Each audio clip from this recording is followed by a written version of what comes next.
আসসালামু আলাইকুম রহমতুল্লাহি ওয়া বারাকাতুহু। সবাই কেমন আছেন? আশা করি ভালো আছেন।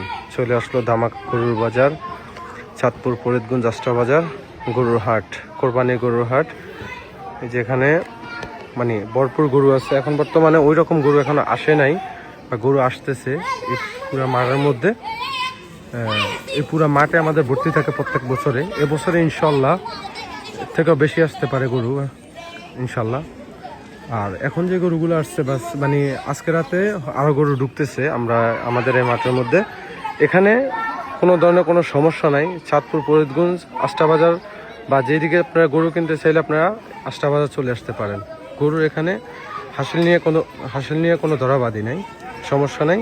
হাসিল নিয়ে কোনো সমস্যা হবে না ইনশাল্লাহ। আর গরুর বাজার আসবেন, গরুর বাজার ঘুরে দেখে যান। আমিও আসছি, আপনারা সবাই এসে ঘুরে দেখে যান, ইনশাল্লাহ ভালো লাগবে। আর আমার এখান থেকে গরু এখনও পুরোপুরি আসে নাই, ইনশাল্লাহ সামনে আরও আসবে। আজকে রাতের মধ্যেই ঢুকবে গরু। যদি চান আপনারা আইসা একবার ভিজিট করে যেতে পারেন আমাদের এই আষ্টাবাজার গরুর হাটটাকে। ইনশাল্লাহ সবাই আসবেন, আপনাদের জন্য এখানে গরু নিয়ে আসতেছে সবাই। আপনারা আসবেন, দেখবেন, গরু কিনবেন। ঈদ মানে আনন্দ, ঈদ মানে উৎসব। গরু কেনার মধ্যে একটা আনন্দ আছে। আল্লাহ হাফেজ, ভালো থাকবেন।